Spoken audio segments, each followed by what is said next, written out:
You know, engineers, they can't do that. I had it like printed. I gotta figure that out. It's weird, right? Yeah.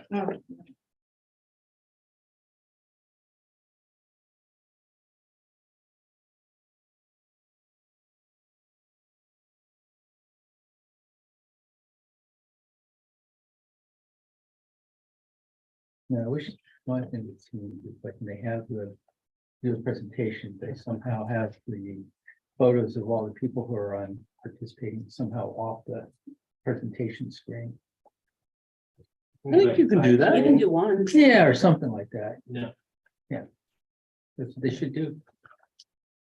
You can't have both, this slideshow and the people. Yeah, you should be able to do that.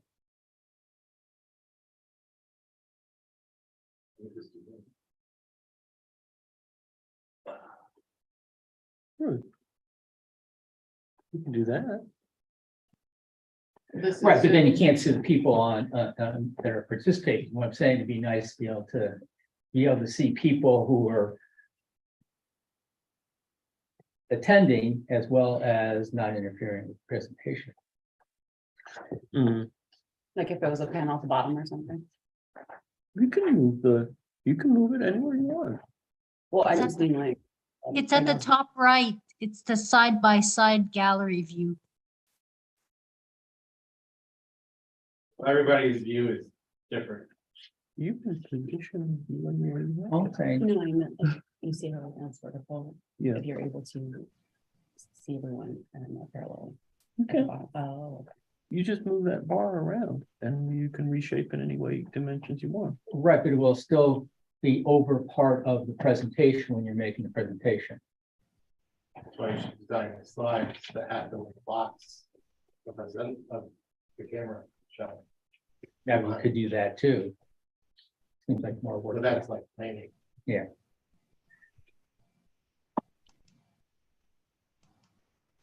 All right, why don't we get started then? We contact teams and give them your suggestions. I'll get on. Good morning. I like to call the TTAC meeting to order. I guess we'll do a pledge allegiance. I pledge allegiance, flag, the United States of America, and to the and republic to the republic for which it stands, one nation, under God, indivisible, with liberty and justice for all. Roll call, Ray Rosinski, Director of Public Works for the City of Bristol. Here, Ray, I can actually go. I'll go down the list. Might just be a little easier that way. And Sonia? Here, Sheila O'Malley. Morning, Sheila. Beacon Falls. Bethlehem? I think I see here. Steve on the call. Good morning. Good morning. Bristol? Ray? Cheshire? Derby? Middlebury? Naugatuck? Jim Stewart. Morning, Jim. Oxford? Helen Long, Good morning. Plymouth? Prospect? Seymour? Shelton? Southbury? Thomaston? Waterbury? Watertown? Paul Benevich, Town Engineer. Good morning. Wilkin? Morning. And Woodbury. Richard, I can represent Seymour if that will help. I don't know, It will, yes. as well. Yep. As That would be well as great, thank you. Ansonia. Okay. And so that is there anyone that I've missed?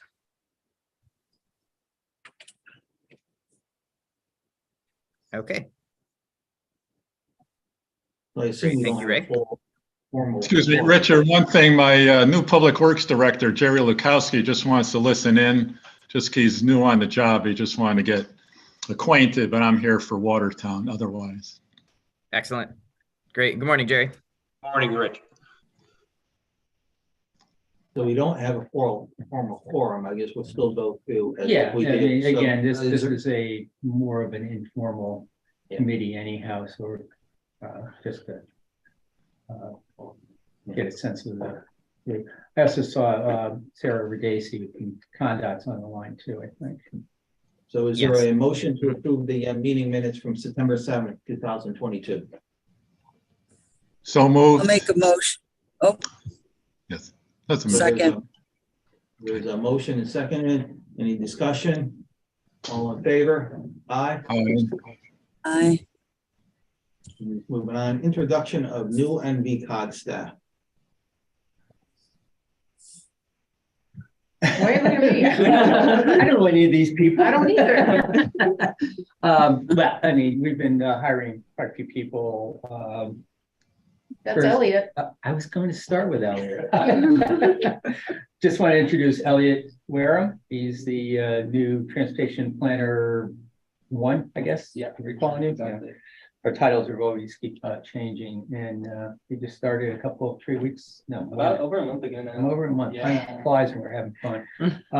But Elliot's going to be doing, hopefully getting more into the transit end of things. And you're also doing a lot with the MPP and Tip. TIP, that's right. I knew there was one other thing that we provided him responsibility for. And also Ken and Byron. He's a new communications planner, helping out with Desiree on, making sure our projects are communicated, we have good outreach with the public. And so actually, Ken's probably going to be responsible for doing a lot of the news releases, so you might be seeing, email from him announcing, projects and studies that we've completed or are working on. So, and we do have a couple of new environmental planners that aren't here either. So, we've been hiring, quite a few people.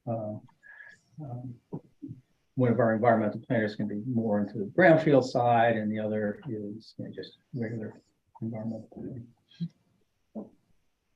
Did I miss anybody?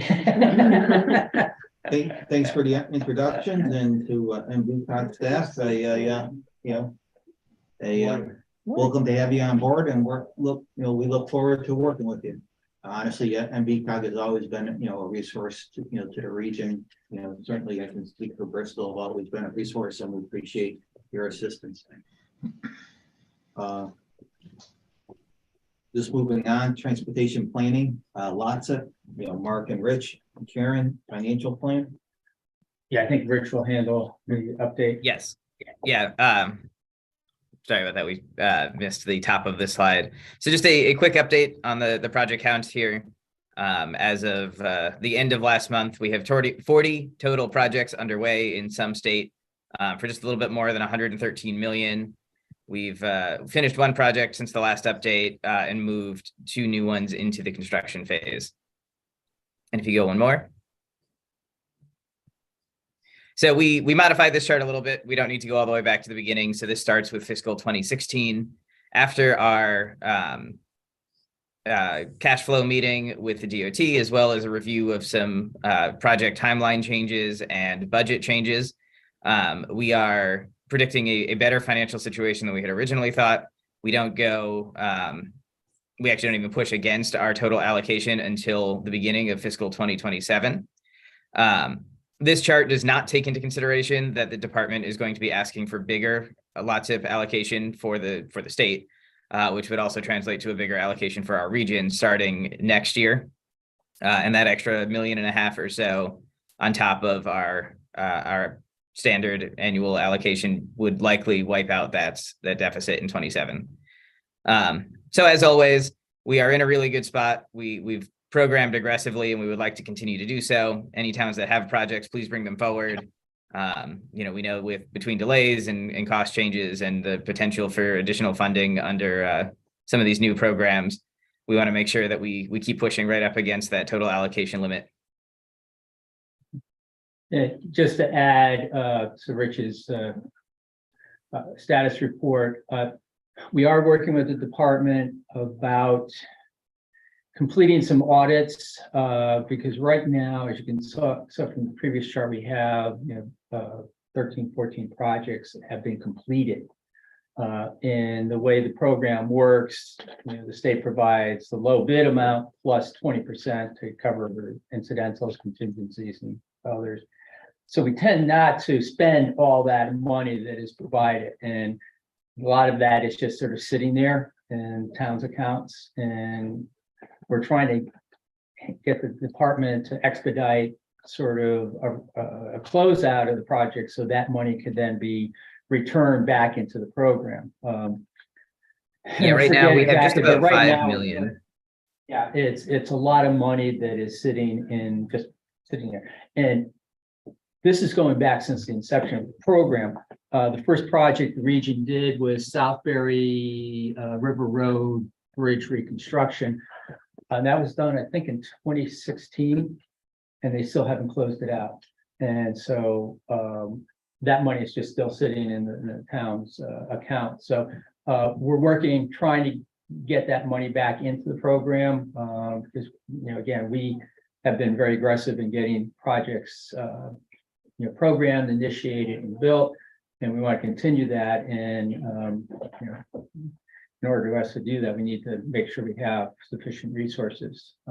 So we're working with the department on that. Any word from them? lately? No. So, once again, I believe, Bristol's issues are probably similar to, to the other, towns. So we have completed a couple of them. Yeah. Can NVCOG send us an email, all the towns in the region saying, gee, our records indicated you completed, X project. Please make sure that, X amount should still be in a reserve. Yeah, don't account. spend it. Can you do that? Yeah, we will, because I mean, a lot of this information came directly from the towns, because we did go back to the towns that completed project and say, what did you actually spend? And this is what you got. So that was based on that, but we can send out another email just reminding. I mean, this all got You can do it started. as a, spreadsheet. Yeah. I mean, it's not just, once again, it's not just Bristol, but Yeah, for all of them, yeah. all of them. Yeah. Yeah. And this really became an issue, because I had a call from Mayor Chatfield and Prospect, and he said, "Oh, we're finishing up the project. Should I give you, send you a check for the money we didn't use?" And I said, "No. You hang on to that, and that's the department has to close that out." And then that's when we started realizing that, wait a second, there's a lot of towns that have this money available, and the last thing we want to have happen is somehow that money gets rolled into a general fund or something like that. It shouldn't, but you never know. So we're working on trying to do that. So we'll provide that spreadsheet with, what we have as what was given, what has been spent. This should be what's remaining. Because once again, just using, Bristol, as an example,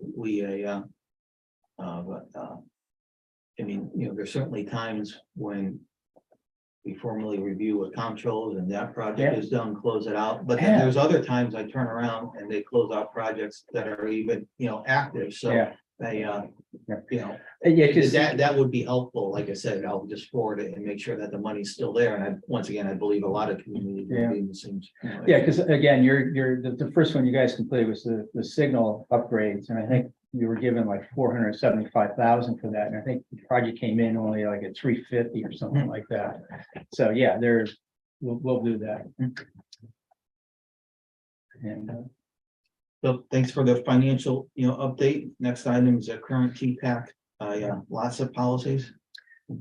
yeah, as we talked about, last meeting, we had sort of put together, our, regional policies, way back when. And, we have never really sort of gone through any kind of update or review. So we decided we were going to do that. So I'll let Kevin sort of provide a summary of, what we're talking about now. Yes, thank you. So the part I'd like to hone in on the guidelines is the project limit. Right now, one new project, so I have the guidelines right in front of me. So for applications, one new project application will be accepted for municipality at a time. And then NVCOG will not accept any new applications if the municipality already has 2 projects somewhere in the design or an application to design process. This was originally done in the beginning of WhatsApp to ensure that each municipality could get lots of money if they wanted to. We didn't want one municipality to get 8 WhatsApp projects, something, and take the entire program for themselves. So, Karen and Marcus, want to talk about the proposed updates? Yeah, we talked about this amongst ourselves, trying to think of, how else this could be set up. And what we're suggesting is, rather than have this 2 project limit, when a new project comes up that we want to propose to the board for acceptance into the program, we provide at that time sort of not just the quickie, this is how much money the region has in the program, but sort of a breakdown of how all of the money has been programmed by municipality, what stage, each project, what stages they're in, what the total amount each municipality has received and has been allocated, and and then let the board decide if they want to accept the new project. That way, some, like in some cases, maybe a municipality, like your project was 300 or 400,000, but it still counts as a project, where we have some other municipalities with 6 or 7 million as one project. So instead of just talking about the projects, you kind of talk about the financial, and this way, you have all the information in front of you each time we present a new project, and then you decide if you want to accept the project into WhatsApp or not. Yeah, because the original idea with the 2 project was, we were just concerned, and again, this was early on, just some concern that some towns that have more capability internally to put together the applications, put together the projects, would sort of end up having, being allocated the majority of the funding. Actually, and that actually hasn't turned out to be the case. So again, that's why, we want to sort of, revisit it and, redo how we're doing, looking more at, how projects are being funded. It's like Karen said, 2 projects are kind of arbitrary. It's like one project, 2 projects could be $16 million, or some other town, 2 projects could be, 800. So it's more, we're looking at the money as opposed. And we could put, when a project does come up for acceptance, we can put the information into the packet so everyone can see it ahead of time. Bristol has X amount of projects at X amount of dollars.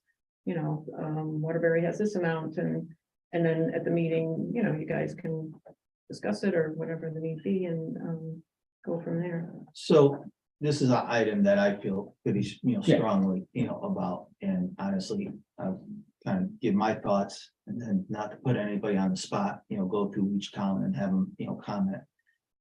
The, issue that, happens, in my town is, it says 2 projects, like you can't even, submit. So we have 2 projects that are getting close to, construction. I have, for example, a third for a culvert project that doesn't meet the state, a local bridge program. So it's a regular, culvert. It will go out at probably like, 600, thousand. But, and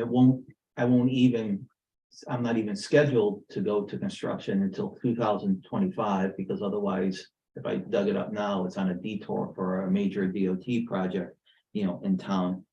And I'm currently in design, and like, this is just one example. Typically, we would go through that DOT sponsored coordination meeting for permitting. I can't even get on that meeting agenda because I don't have a state bridge, Right. bridge, number. Because I can't submit it to, VCOG to even start the design view process. I would also say that, once again, for us in Bristol, we are taking more advantage of, lot SIP. I understand that lot SIP isn't as bureaucratic as, federal, bridge programs, but I'm certainly have learned to this point that they're very bureaucratic. So even, it's like, if I can't start, even submit to NVCOG, only 2 projects, there's gonna be like at least a 2-year gap, because that seems how long it takes to get something designed and go through, the bureaucracy. So I would definitely support what's being proposed by NVCOG staff, which is just do away with 2 projects, but I would also support keeping the 2 projects for construction. Like no community can have more than 2 projects in construction unless approved by, TTAC. And to me that, I would support in effect a little bit more restrictive language than even what your staff is proposing. But once again, I feel very passionate about at least get us the applications and so we can start the permit and the bureaucratic, process. But I would like to formally kind of go around the table. And I don't have a list of all the towns, here. Of course, I see Roy in the meeting, room now. So not to put Roy on the spot. Yeah. But I would like to hear from every community on this. Roy? Present.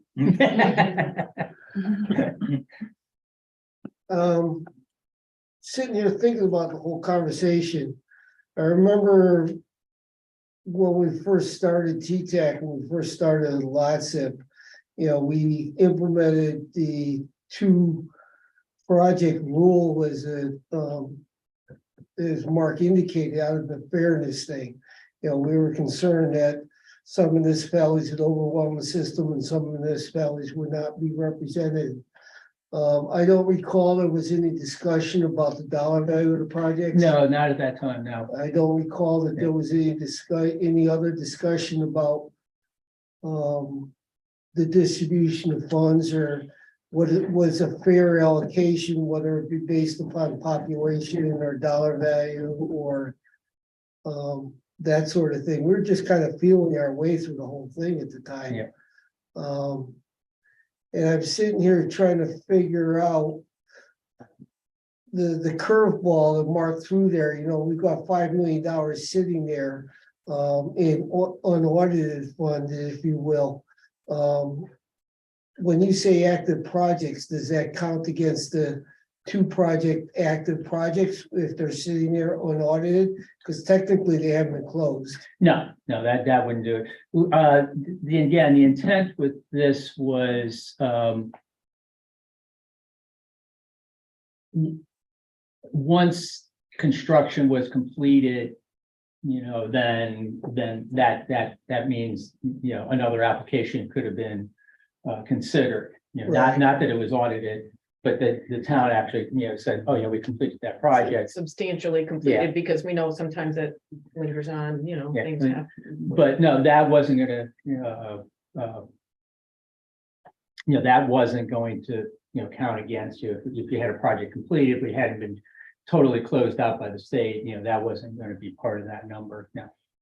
But again, I think to Ray's point, and again, I think, we're even now after 6-7 years of this program, we're still feeling our way through. But his Ray's point is well taken.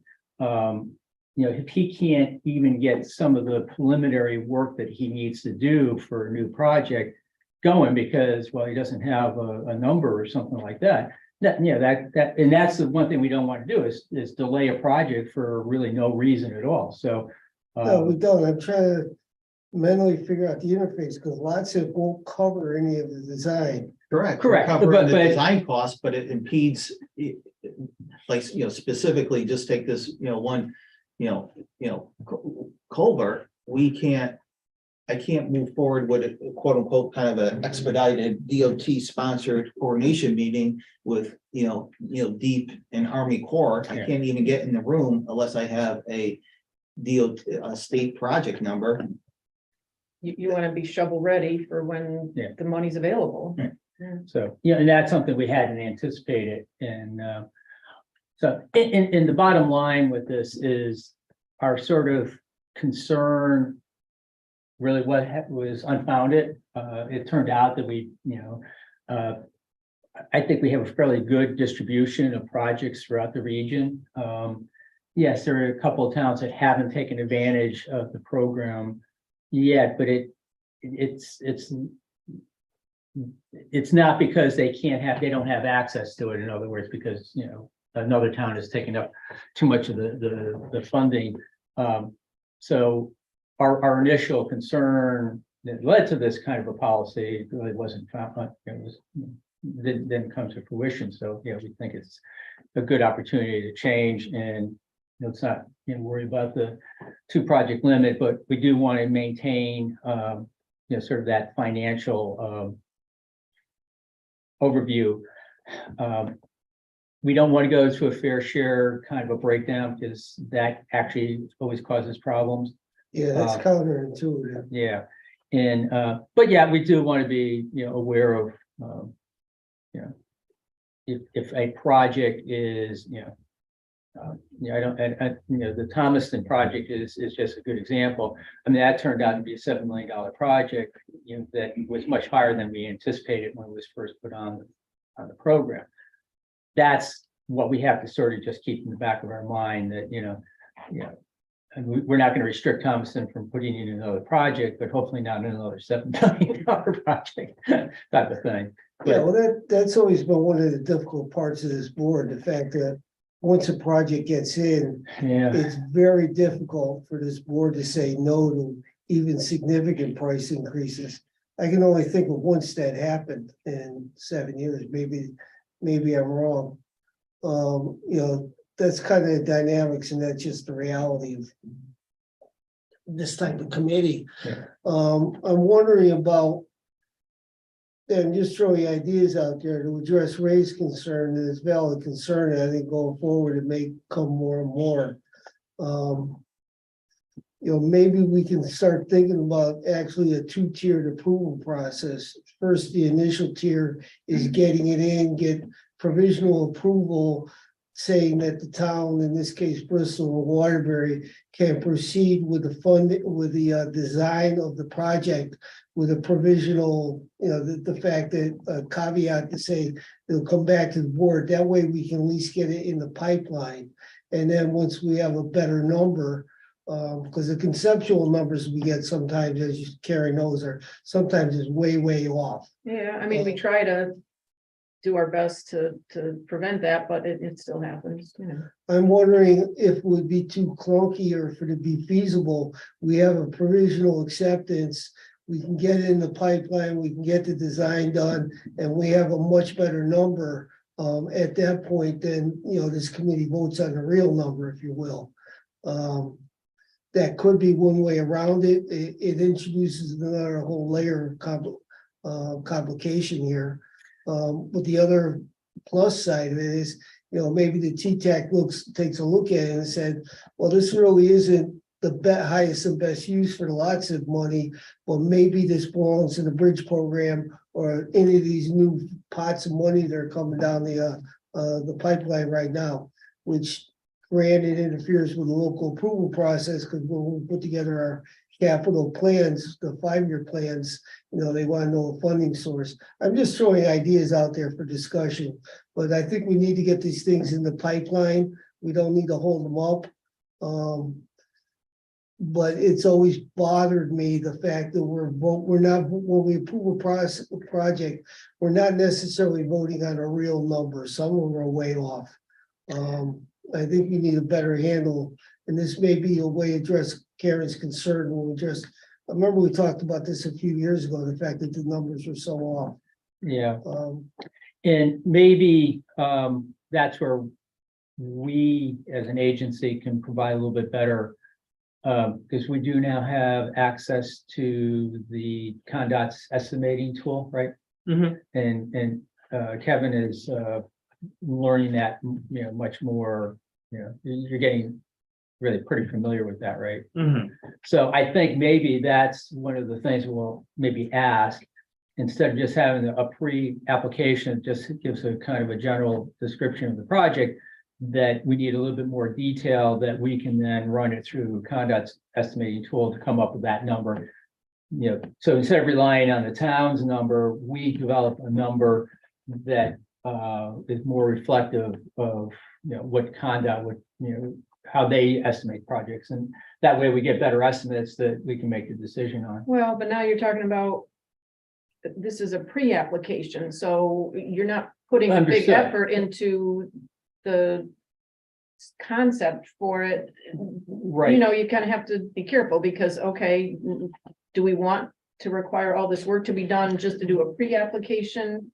I think as time went on, we're having fewer projects that are, and I hate to use Thomaston as an example, but that came in so low and then went so high. I think, yeah, we still have ones that the price is going up, but I think we're getting to a point where we're A little bit better at doing it. we're a bit better, and I don't want to kind of muck up. I mean, I know what you're saying, has some makes some sense, but then if you think about it, I don't want to go crazy at pre-app because you just want to get your Right. foot in the but- door at that stage and not have to go, pay somebody to spend a lot of time to do a big. Well, no, we're estimate. not asking we would do it internally. Well, with but you whichever- need some design before Right, you they have to get have, to that point. but again, No, but again, even in a pre-app, you have to have some idea of what it is you want to do, and just to get a better number. Well, let's say quote unquote better number, because a lot of things will change once you get into design. But instead of just, and again, I agree. I think towns have gotten better at providing us with very preliminary estimates. all right, So- and we've gotten better at asking a lot of questions about, well, what about this curve and what about the pavement and what about this, that, and the other, so I think we've made a lot of strides in that department, so there's still gonna be projects that there are things that you hadn't, considered, and there's Yeah. gonna be changes, but I guess just to get input from the other group, yeah, I see Jim has his hand up. Yeah, I'm here. I understand why COG doesn't want to get into the whole fair share issue. But I guess I'd like to see at least where Naugatuck lies. So I don't find out in 5 years that I'm missing out on something, because I could come up with more projects, but I feel like, why push the envelope? But I'd love to know where Naugatuck lies in regards to population and let's say miles of eligible road compared to the committee. And I don't think it's a bad idea for all the communities to know, because I think those mayors and staff would say, oh, wow, look at all that money I'm leaving on the table. I could get some projects going that are important to us. See, like, to me, that's also why once again, I can support, wholeheartedly eliminating, two project, requirement altogether.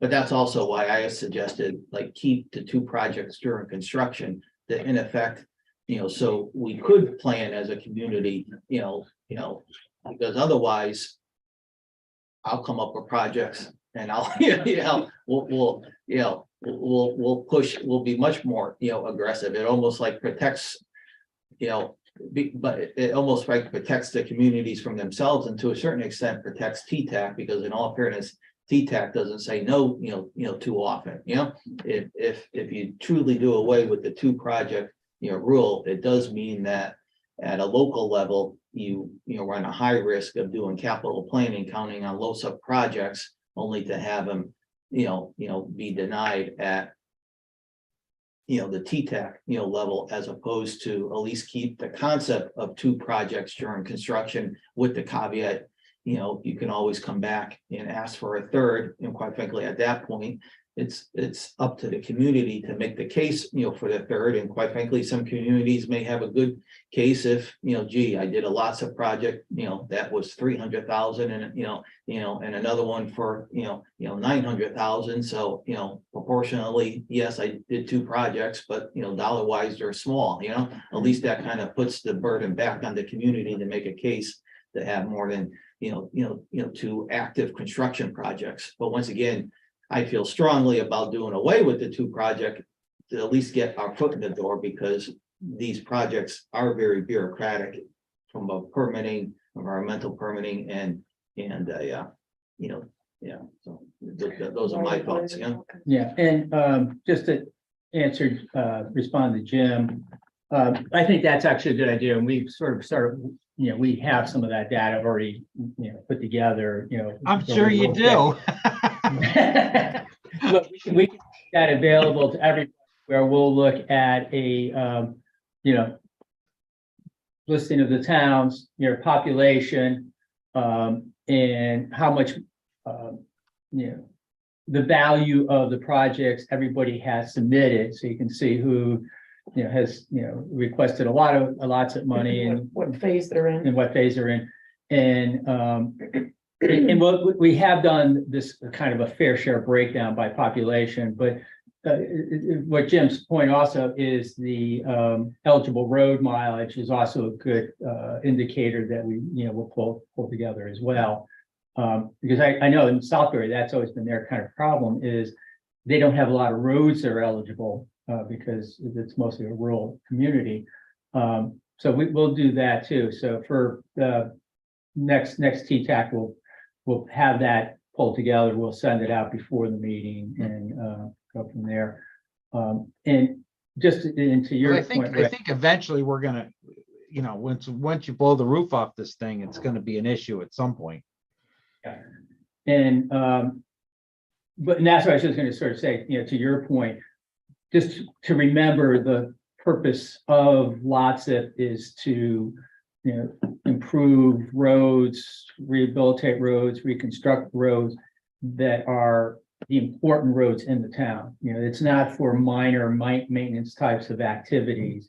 It really is to address a, arterial or a collector street that is in need of improvement that may that's beyond the resources of the town to do themselves. So like we don't want to do just repaving type jobs, that we really think is the municipality's responsibility.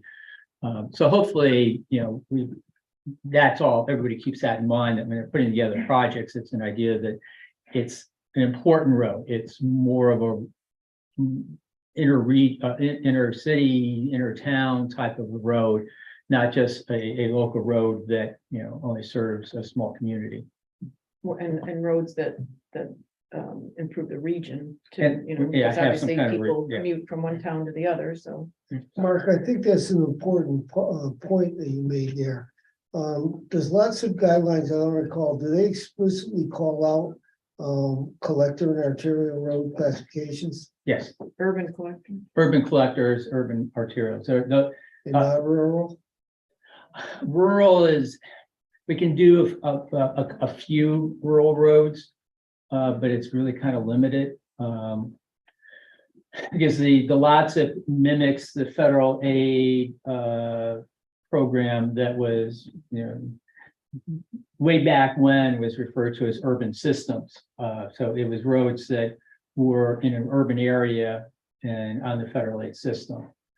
So yeah, and again, that's why Bethlehem is, hasn't had a project, because, almost all their roads are rural. So none are really eligible unless we sort of make a exception and, allocate some to, what is it, major rural collectors are eligible. But it's, I don't know this, but I know. I think it's a very small percentage of our program can be allocated to a rural street. Sheila, do you have any comments? mean, I'm sorry. I would like that every municipality gets an opportunity to have a project. Because if you talk about communities like Waterbury or even Ansonia for that matter, we could go on and on and on. There are a million projects and there's a lot of need. So whatever I guess makes it more fair for everyone to have a project and to participate, because if you remove the maximum of 2 projects, I could think of 10 that Ansonia could submit. I actually like the process as is, but I get that, some of those projects can be small in number and so, it's not fair when somebody has 10 million on the table and another community has 500,000. Maybe there's a max of dollar amount instead of number of projects. I don't know, but I like to, whatever works for all of our communities, I guess is what I would say. Like I have a vested interest. It's nice to see that the max is removed. That's great. But I don't want to preclude anybody else either. So I don't know, however you do it, I actually thought it was working out the way it is currently, but. Again, I think Ray's suggestion may be a good compromise where the 2 project max is under construction. Because that really kind of limits, but it doesn't prevent you from at least submitting an application and having it work its way through the process. Because again, as we all know, even though LOTSIP isn't supposedly, less bureaucratic, more seamless program, it still does take, like I said, it could take 2 years to go through the whole, And it's shovel ready too, so that makes it a little bit less competitive. So, all right. Paul or Steve, do you have any comments? Yeah, I'd like to echo, I think what Sheila just said. I wonder if cost could be the basis, because if you have 10 $300,000 projects equals like one of our $3 million Guernsey Town Road that we're trying to get through, on some level, it could come down to cost, instead of, project total, but that's just a quick thought. So That's why to me, I said 2 projects in construction, but with a safety valve, so you can come back to TTAC for approval for a 3rd. Right. And TTAC will have that dollar information each time something needs to be voted on where, okay, Bristol had a $4 million project and a $5 million project. Now they want to put a $3 million up to construction. And, this way you have the dollars. I don't know that, this is just my opinion, but if you set a certain limit, it's a little bit, it makes it a little more difficult, but at least if okay, wait a minute, Bristol's already had this many and this amount of money, let's slow Bristol down and somebody else is waiting to get theirs out. I don't know. And to me, it helps me when I'm sitting in my office doing my capital plan, I can, with some confidence, plan based on, 2 projects during construction. Even I would, wouldn't assume that I have a 3rd unless I come back, to TTAC, Right. So I guess if there are no more comments, we can either get a motion, on the floor, or think about it and come back next month. Personally, I would like to move this along, and my recommended motion as chairman, I can't make a motion, would be to eliminate the 2 project limit for initial submittal, keep 2 projects limits for construction only, and allow opportunities for the municipality to come back to get additional projects beyond 2 for construction with approval from the TTAC committee. If people agree, there would be a motion and a second. I'll make that Now, motion. would that be the only change that staff and would be recommending to the LOTSIP process, or is that just one piece of the pie?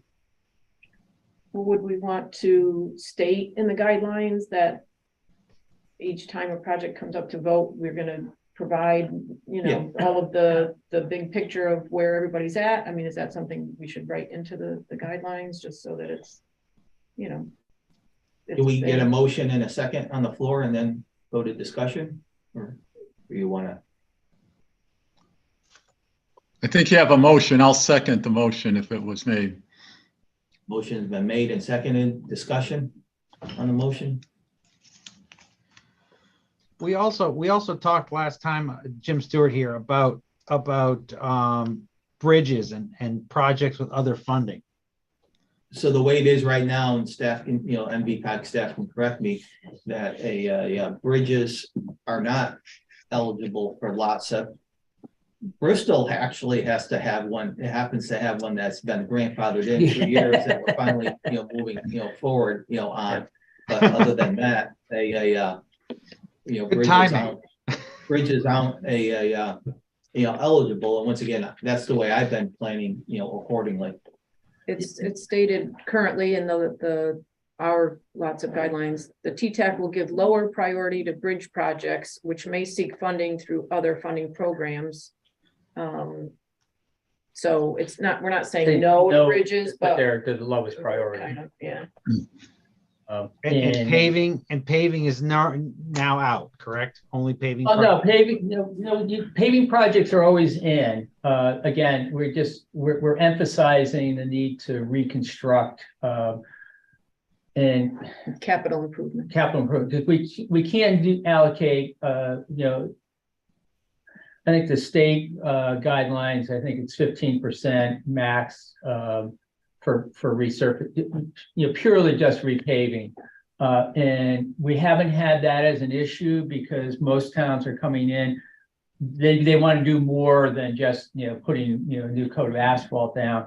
It is, they do see there's a need to do some rehabilitation, whether it's, you know, minor widening to provide better shoulders, improving some of the safety issues and things like that. So it hasn't been an issue, but I mean, paving is still, it's always been eligible. It's just, again, a lower priority, and it does have a cap to how much money we can allocate. We have language in here. The TTAC will give lower priority to mill and pave projects, which are considered part of a municipality's maintenance program. Yeah. So the same language, lower priority. Right. And where are we at with sidewalks and greenways and bike lanes and the other non-motorized transportation projects? No, they're eligible. Is there a cap on that? No. No. I'd have to look in the DOT guidelines. There may be. I don't think they put a cap in there. I think they suggested not over allocating funds to those programs, but I don't think there was a cap. Yeah, I apologize. I don't. Yeah, off the I top of don't. my head, I don't know the exact language there for that. But again, I think we've been fortunate because we've gotten good projects and we've gotten a wide variety of projects. And these issues haven't been really a concern. You know, it's like, again, when this whole program began, a lot of the concern was the towns were just going to be submitting, you know, mill and pave, just resurfacing. So I think the state was concerned that we were going to spend too much of our money just for paving. That didn't turn out to be the case. You know, most projects came in, no, they were legitimate reconstruction. Same thing with the sidewalks. But again, sidewalks are important, you know, so we don't want to discount them. And we haven't been inundated with just sidewalk projects. So it hasn't been a real concern we've had to worry about it. We've gotten a good enough variety that, you know, haven't had to put a restriction on anything. It says, this is out of the DOT lots of guidelines. Standalone sidewalk projects may be considered eligible along other roadway classifications. Multi-use trails are considered eligible, however, recreational trails are ineligible.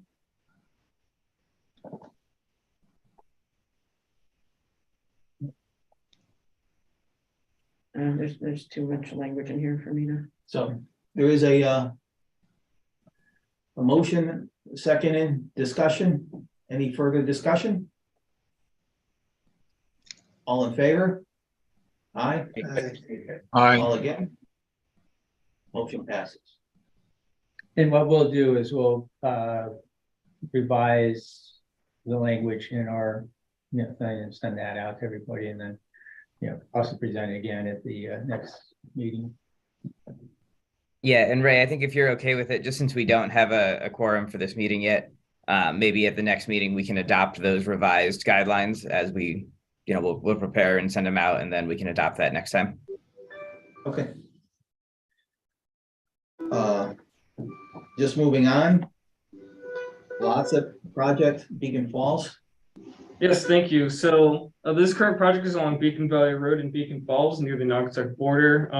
This is a cost increase from 1.2 million to around 1.8. This is due to design changes. They added extensive drainage changes to the project. I believe they changed from just catch basin readjustment to a drainage overhaul along the system. So that is where the increase came from. So the recommended motion on your screen is to approve the cost change for the project for WhatsApp, and I'll take any questions. Now, is Beacon Falls on the call? No. Rich, can you minimize that? I think they were. A motion to approve the cost change for Beacon Falls. Is there a second? Jim Stewart here. Second. Sheila. Any discussion? All in favor? Aye. Motion passes. Next item, DOT 2023 safety targets. Yes, so as an MPO, we are required every year to adopt targets for several different performance measures. And in past years, all of the MPOs in the state have adopted a statewide safety target. CONDOT released their safety targets along with the Highway Safety Implementation Plan in August. And so we have until February to formally adopt those. If you go to the next slide, Rich. The safety targets for 2023 are all exactly the same as they were for 2022. The DOT has taken a really aggressive stance at setting lower targets than the 5-year moving average would suggest we'd be able to hit, but they have made the commitment that highway safety money is going to go to highway safety projects anyway, and so they're really trying to to take a stance on this and make the improvements necessary to reduce fatalities and serious injuries on our roadways. And so given that, we are supportive of the 23 targets. Adopting the statewide targets this year does not preclude us from being able to set our own targets into future years, which we may consider given that the region has adopted a Vision Zero policy and the state has yet to do so, although it does look likely that the state will in the next couple of years.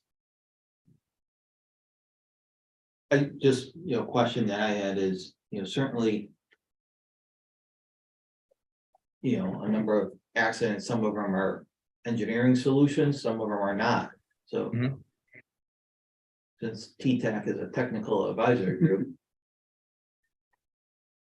I guess I support, the safety targets, but from an engineering perspective, I assume it's not just a function of redesigning and reconstructing roads.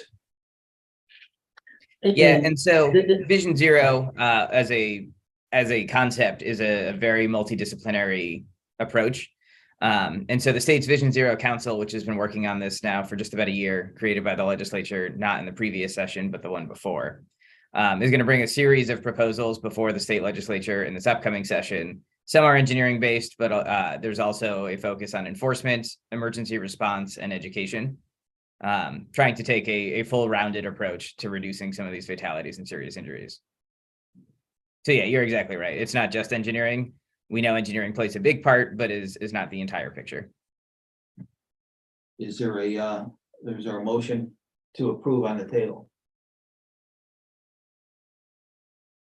Make a motion. Roy, Waterbury makes a motion. Is there a second? Second. Any discussion? No discussion. All in favor? Aye. Aye. Just moving down the agenda, grant application, Mark Nielsen. Yeah, just a quick update, under the new infrastructure, legislation that was enacted back in last year in October. We keep, keeping an eye on what notices are released and seeing what programs are appropriate for the region to apply for.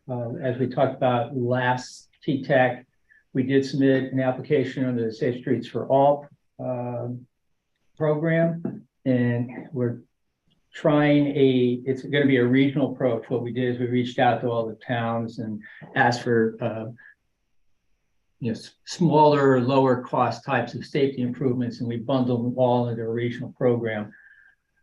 Rich, what was it? I think our total ask was for like $20 million. Yeah, exactly. Which was a sizable amount. And we're not quite, if we get awarded, it'll be an interesting problem to have on how we're going to roll out these funds. But we almost might be using it on a similar to LOTSIP, where we'll be sort of the gatekeeper for the municipal projects. The towns would be responsible for implementing the projects, but we would then allocate the funds. And we included signal improvements, improvements to crosswalks and pavement markings, signage, a lot, nothing large scale. Some road diets were included, and installation of the RFFBs, the rectangular rapid flashing beacons on signs and things like that. So a lot of lower cost stuff that wouldn't be eligible normally under a federal aid program is standalone. So if we bundle them all together, so we'll keep you posted on that one. The other one is the reconnecting communities. We're focusing on the Route 8 corridor and the impact that the expressway has had on disconnecting neighborhoods through which it passes. That was submitted October 13th, 14th. And that's going to be a multi-regional because we partnered with NVCOG and Northwest Hills because we wanted to look at the entire Route 8 corridor. We're going to be focusing in on sort of the downtown areas where Route 8 really has had an impact. Downtown Bridgeport, Derby, Ansonia, Seymour, Naugatuck, Waterbury, Torrington, and Winstead are sort of the key focus areas of that. So it's actually it's a compelling application. We're asking for $1.8 million to do this planning study and see where it goes. Don't know when USDOT is going to be making their decisions, but probably sometime early next year. I just thought it might be helpful with the types of projects that. Well, yeah, the reconnecting is going to be a planning study, and we're going to be looking at not anything to remove the expressway or to bury it or to relocate. It's going to be more, again, lower cost actions that we can sort of just make the visual impact of this expressway, less imposing on the town. Seymour is a perfect example. Passes right at the edge of their downtown is this elevated viaduct. What can we do to sort of soften that impact there? So the ground level, pedestrian improvements, lighting, maybe even some sound walls. Or artwork that makes it just a little bit more inviting. So that's going to be the focus. And then private communities. Oh, sorry. They look alike. I can never tell them dark glasses. Yeah, so I'm going to talk about Thriving Communities, which is a somewhat new, released last month, I believe, by the USDOT. So the idea behind Thriving Communities is that it's not necessarily a funding program. The idea is to equip leaders in underserved communities with information resources and technical capacity to be able to kind of have better access to federal funding programs. So recipient communities will get 2 years of individualized technical assistance, kind of intended to support the development of a pipeline of community-driven transportation and community revitalization activities. So the program's kind of split into a few communities of practice, I guess you could say, and applicants that would be located in MPO, which we all are, would be considered part of what they call the complete neighborhoods area of practice, which would address coordination of transportation with land use, housing, and economic development strategies. So it's pretty broad. It could go towards a lot of different projects and activities. And each area of practice is going to comprise at least 10 recipients, which will help facilitate peer learning and multi-scale partnerships. On the other side, organizations could apply to be a capacity builder and provide technical assistance, but from my understanding, most communities in our region would be applying to receive the technical assistance. And in order to do so, applicants have to form a community partnership team, which involves selecting 2 community partners. That could be another governmental organization, NGO, different kind of community group that will kind of help with implementation and community engagement during the 2 years. As I mentioned, it has to be a disadvantaged community or considered disadvantaged, which I realize that DOT has a lot of like tools for identifying that. And in the letter of interest, the community must submit a needs and vision statement that addresses both key challenges and needs in terms of capacity and technical assistance, as well as kind of the overall community goals that they hope to receive from this program. And the deadline to submit the letter of interest would be December 6th. That was a lot. So if anybody has any more specific questions, I can try to help out as well. And these notices going out to the CEOs of distressed communities? I don't know if it has yet, but on the board meeting this week, I'm planning on talking about this again. Can you send the towns just an email, and if possible, can you even send it today? Absolutely. So we can update our elected officials. Send it to the TTAC members. Yes. Because Elliot, correct me if I'm wrong, because this is a program that's being run through the state, not through the MPOs. It's being run through the USDOT. Right. So again, it's CONDOT is sort of handling the solicitation and the outreach. So And I'm sorry, what projects are eligible under this? So it's really a technical assistance program. So communities would apply to receive technical assistance and capacity support to be able to kind of further plan whatever kinds of transportation programs they see fit. So anybody have any questions or comments? Again, thanks for the information. Environmental. Aaron? No. I'm sorry, Cheryl. Sheila. Use the whole $1,000 or just the difference out of what? Just the. No. Okay, environmental. no, we got MTP. I think we skipped over the MTP. Okay. Just want to give a quick MTP, a Metropolitan Transportation Plan update. We had our survey. It's been ongoing for a couple months now. We have extended it to the end of November to get as much feedback as possible for our plan. We are wrapping up the plan. We're doing a last big push on revisions and edits to it, and we're looking to have something, our first draft done in December, and then we'll hopefully have something in front of all you by the beginning of next year. Yeah, so just to quickly add on to that, we have just about 500 responses to that survey so far that we have done in partnership with NVCOG. Our goal was to hit 800. And so anything that any of you and your departments can do to help share that word, we'll send a message with links and more information about it after this meeting. As well as for those of you that are in the conference room, we have stacks of postcards with information that you can take and distribute among your town.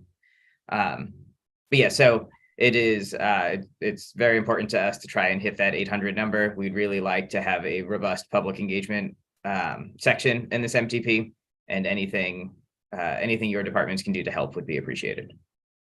And if I may, I just want to reiterate or amplify what Rich just said, that it's very crucial and important to get that message out. We, as NVCOG, have gotten responses on social media from various community members of our community saying that they haven't seen this and that their towns aren't sharing it enough, and they wish that they did get the information earlier. So that's part of the reason why we extended the survey. So anything that you guys can do would really be appreciated. Okay, thank you. Environmental, Aaron? Resource library. Well, you've skipped, you. This is, yeah, this is Okay. Mark's No, fault. He my decided to bad. put thriving communities on the I just slide and threw everybody off. It's thriving back up here. Okay. Sorry about that. That was my fault. Yeah, he made that change for us this morning, so we were all thrown off about it. Yeah, it was an audible I did this morning and I forgot to mention. We it to can, you. we can do audibles. I'm sure we'll see. It's just more fun to blame Mark for everything than not. So now we just wanted to share briefly. This is something we've talked about a few times, and we've finally gotten started putting something together. And so on the NVCOG website, we are creating a resource library of videos and documents that are useful for all of you in your daily work. This can be accessed by going to the What We Do tab on our website, transportation planning, and at the bottom is a link called Resource Library. We'll send a link out to this for everyone, but we've been uploading design guides, roundtables and discussions held by either CONDOT or other sources of important information, and anything that you would request to be in that place, please let us know. We are, our goal is to make it a useful site for all of you. And so anything that you either have a hard time finding regularly or, you go back to often that we can put there to make things easier for you, we'd be happy to include. And if there are, just generally, if there are technical references or NCHRP documents, anything that you feel would be beneficial to your work on the technical side, as well as to other COG members. I mean, we're looking at this as an opportunity for shared municipal resource that, instead of having 10 subscriptions to, let's say, the traffic engineering handbook or the trip generation publication, we can just have one that's available online that all the engineering departments and public works departments can share. Okay, thank you.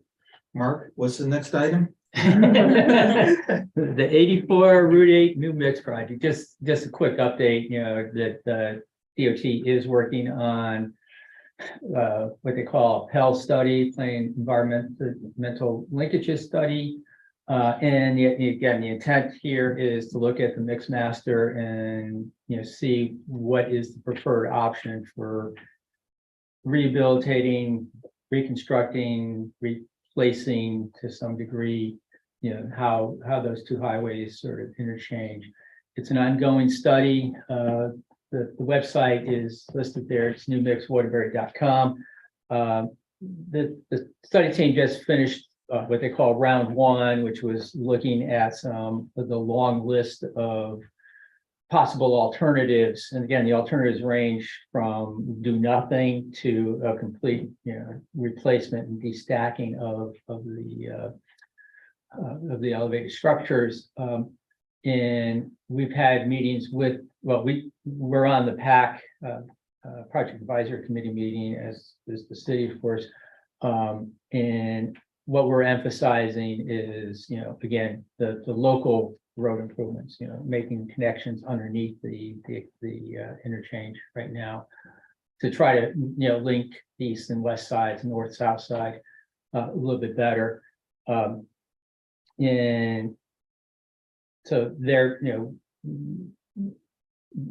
it's a long-term prospect, because again, any kind of major improvement of mixed master isn't going to happen for about 25 years. So that's why we're focusing in on the, you know, the more the immediate local actions to see if we can get something built, you know, in that time period. But again, I encourage everybody to take a look at it, and any questions or any comments, you know, please, you know, there is a comment area on that website, so they're looking for all kinds of information. So just quick update. Okay, thank you. Now it's environmental. Aaron? Finally. All right, just a couple quick updates. Department of Energy and Environmental Protection has announced a new Climate Resilience Fund grant program that's intended to create a project pipeline of resilience projects. There's 2 tracks in the program. One will fund new resilience planning and community engagement, and track 2 will fund preliminary design, engineering studies and analysis, costing, and public outreach for resilience projects that have already been identified in existing plans. The program won't fund design or construction, but it will fund all steps following project identification that are needed to make a successful application for grant funding. And it will even fund the development of applications as well. So you all received the memo a few weeks ago with program details and a list of potential projects that we pulled from various existing plans, like your hazard mitigation plans. And we also asked for interest from municipalities for potential projects for a regional application. The idea with a regional application is to package several smaller drainage related projects into one regional application. And then if funding was received, NVCOG would contract with a consultant that would work closely with your municipalities to advance those projects. We did receive a good number of projects from you all for a regional application, and we're right now working through them and trying to scope out and budget for a regional project. So we'll be reaching out soon to everyone who submitted projects to sort of get the details and look for letters of support from you. So stay tuned. What's the deadline? What's the deadline on that application? So the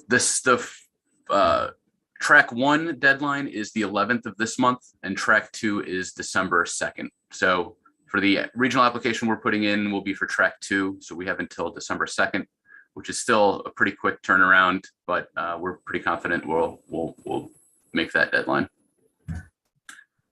And I just wanted to mention on that, we did do a virtual information session a couple weeks ago, and that the video of that is posted on our YouTube channel if anybody's interested in seeing that. And then I just wanted to mention a really closely related issue. Federal Highway Administration had announced a couple weeks ago about $200 million in funding under the bipartisan infrastructure law for the Culvert Aquatic Organism Passage Program. So when the bill originally came out, this program was listed as the National Culvert Removal, Replacement, and Restoration Grant Program. So we were really thinking that it would be, be an opportunity to replace undersized or dilapidated infrastructure for flood risk. And we thought it would apply across the region. So we were really looking forward to this funding being released. But the program that was announced was really focused on removing current obstacles to migratory fish passage. So in our region, the opportunity is really limited to structures below major obstacles on tributaries of the Naugatuck and Housatonic. So, we're certainly, if you think you have an eligible structure that you want to improve or replace, you can let me know and we can try to vet them or help vet them for you. We're also meeting with DEP fisheries staff today and some nonprofit partners with expertise in fish passage to try to identify some targets in our region that we might want to look at. And if any of them are in your towns, we'll be reaching out soon to talk about them. And our transportation staff is going to continue looking for other more general non-fish related culvert funding. So we'll keep you updated on that as well. If there's no questions on that, I can move on to household hazardous waste. So all of our contract extensions with our current vendor, MXI, have been exhausted. So we're going through the procurement process right now to select a new vendor. An RFP is currently out and we'll be accepting proposals through November 14th. And then we have a selection committee that's going to be meeting on November 22nd to review those proposals.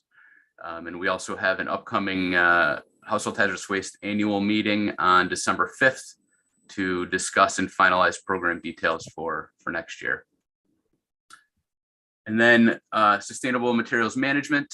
Last week, DEP announced 3 Naugatuck Valley recipients of the Sustainable Materials Management Grant, Ansonia, Seymour, and Woodbury. And those 3 municipal pilot programs that will be funded are slated to begin this winter. And they'll involve a combination of organics diversion and unit-based pricing to reduce municipal solid waste stream.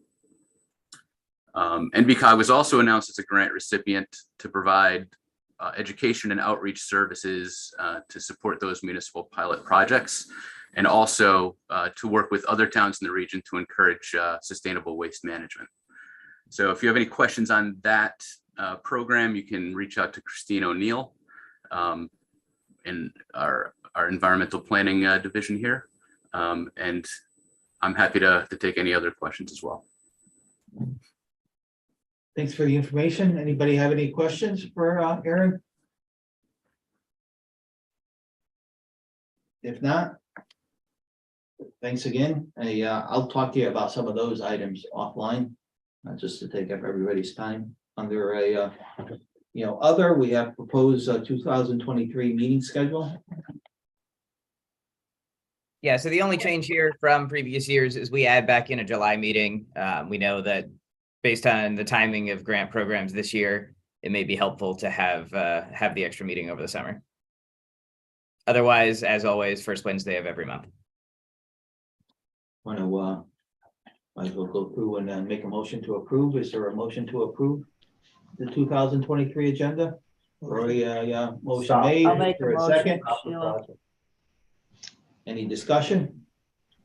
All in favor? Aye. Aye. Motion passes. Great, one more thing on the other, wasn't on the agenda, but just want to make information.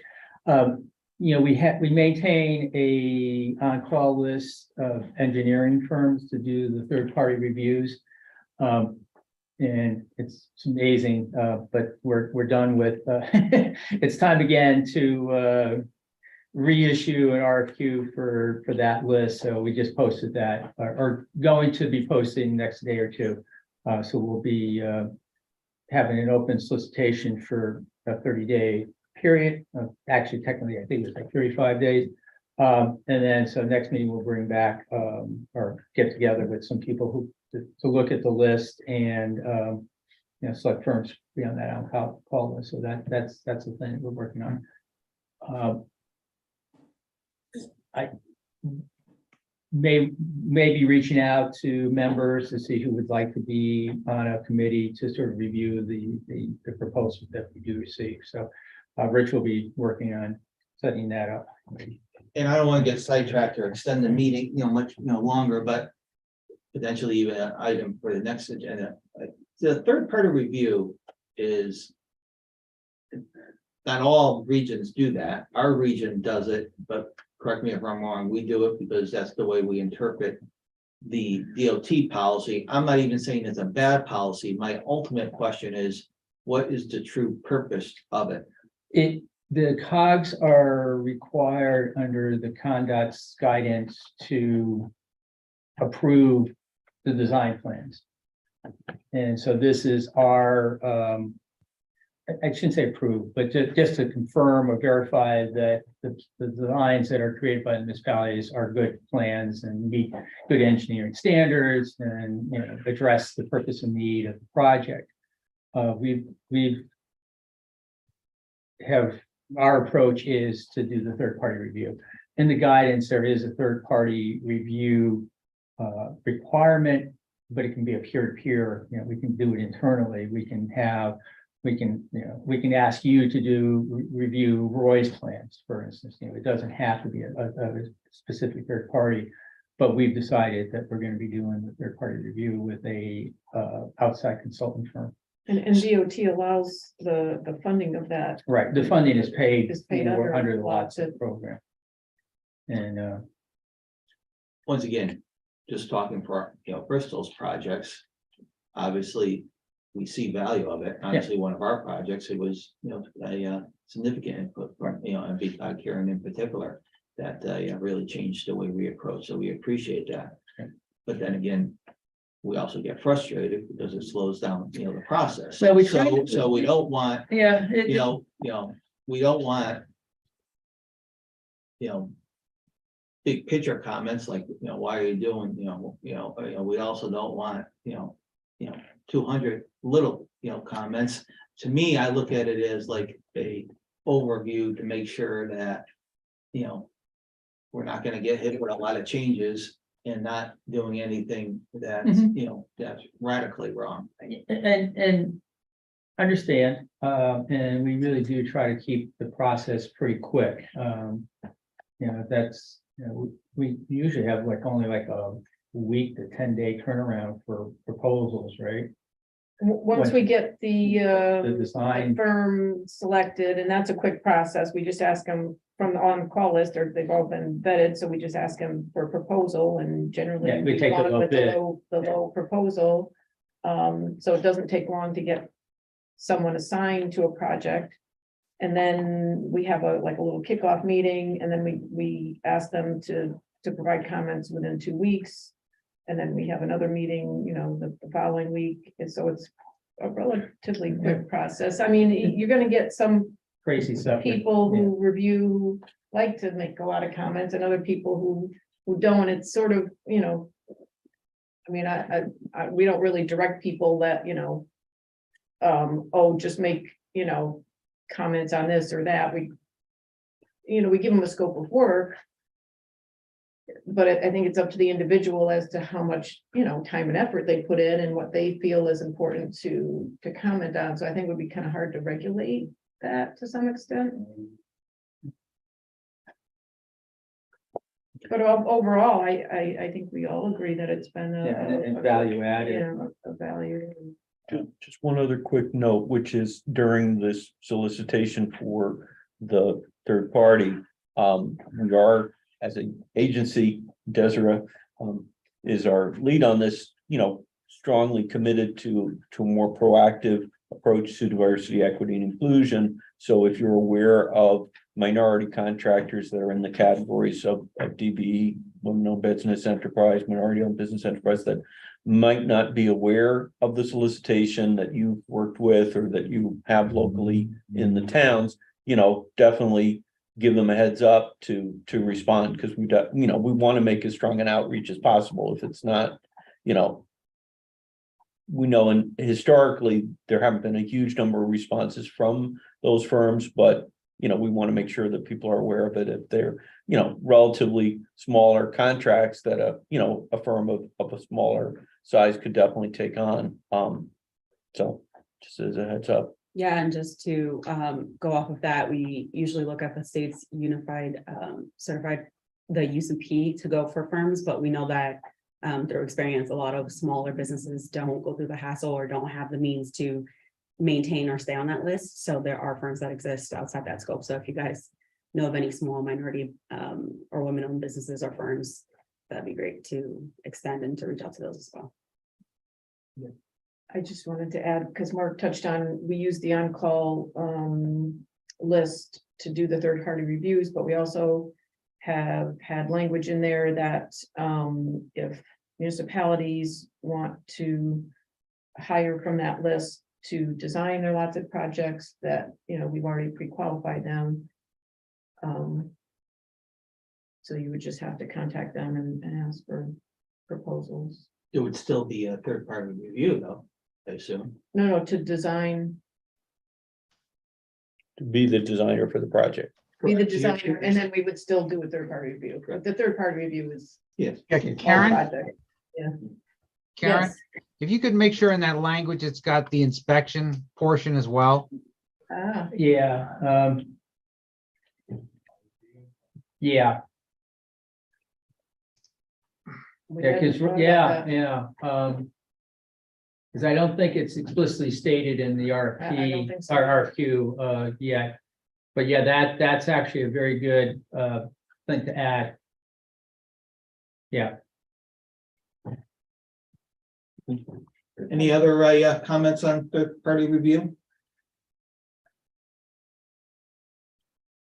If not, the next meeting is January 4th, and if there's no other business to become before the committee, a motion to adjourn would be in order. Ray, Yes, it doesn't have to be for this meeting, but I'd love to have a discussion with the group about how the towns are managing CHRO with paving, pure paving projects. yes, I agree. We can, if you can put that on, that has been an issue in our town, and if you want to talk to me offline, I can tell you how we addressed it. Okay. Very good. Motion to adjourn. Second, Motion made. Is there a second? second, Paul Benevich. All in favor? Aye. Thank you for your time. Thank you, NVCOG staff. Thank you. Thank you. Thank you for your time.